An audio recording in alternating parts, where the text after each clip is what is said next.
According to a report by the Center for Democracy Development (CDD), 10 deaths in 79 cases of violence and election malpractices were recorded across the 21 local government areas of Kogi State during the gubernatorial election back in 2019. In the heart of Lokoja, the capital of Kogi, our CIPP on the street crew is searching for answers from the electorates. How do we prevent violence in future elections? Welcome to the second episode of CIPP on the Street, a production of the Community Initiatives to Promote Peace project. Tag along, let's get this started.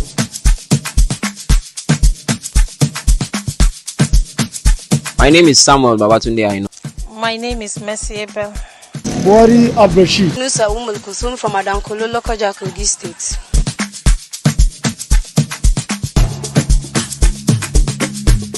I want to believe that I do. Yes, I see myself as a peace ambassador because I've gotten enough orientation and I've started educating most people in my family on how the dues of election should be.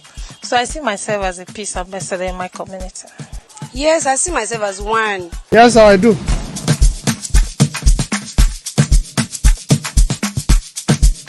The cause of violence during election is likened to hate speech, rumor, and fake news. I think politicians are responsible for that because every politician and every political party wants to win election by all means.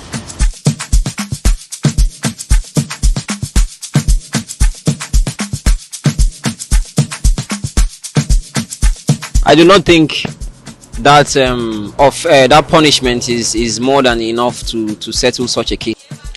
3 years imprisonment is the adequate punishment for an electoral offender because when you found them 1 million naira, it's something they can easily pay. And even if the person you found cannot pay, there are politicians around that will pay just to make sure they bring this person out. But when they take the person to a prison, it will be better for 3 years. I think that one is the adequate punishment for that. Well, I want to disagree with the 1 million naira fine thing. I think that person should be in prison so that he or she will learn her lesson.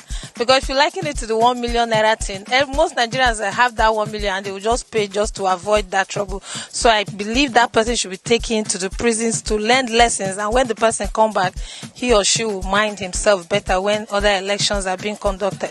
Well, it is. But how effective is it going to play? There are so many legal penalties for actions like that, but has anybody been prosecuted? That is the question you should ask yourself. Well, I pray this time it changes. Now that people are becoming more informed this time. Each party is supposed to bring their best candidate forward, and if we have 2 candidates, anyone that wins should get the support of the other. Whatever advice you have for the winner, you give it to the person, because in the end, it should be for the love of Nigeria and not for love for oneself. The advice I have for them is they should stay calm and hold on to their peace. If you have done your campaign, then you should relax and wait for your voters to come out and vote.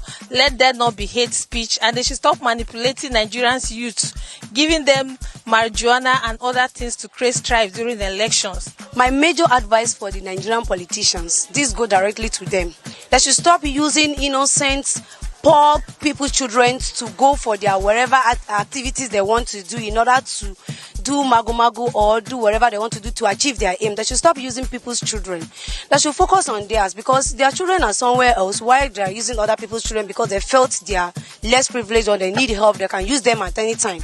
So they should stop using people's children. It should be free and fair election. Some of them pay for vote. They should stop that. Nigerian politicians should understand that politics or power is a platform to serve humanity. Political office as a platform to serve. It's only when they are looking at this direction that violence will reduce, because it has to do with moral. We can educate people. Like I said before, I want to believe that the cause of violence during elections is just a lack of information, lack of knowledge. We try our best to enlighten people on the vices and the bad things that cause violence during elections, and we try to educate them against it. That's all. What we should do as community members to do that, to promote peaceful election, is when you go to your polling unit, you vote, make sure you live there. Avoid going from one polling unit to another looking for rumors to gather or trying to gather hate speech to cause strife during election, because such things, when you start spreading them, before you know, there will be violence everywhere. Well, I think the major thing to do as a community member is to educate the youth before going to the election. And at the election ground, once they cast their vote, they should leave there immediately. No go against anybody's opinion. Whosoever someone is interested in, they should allow him to promote him also.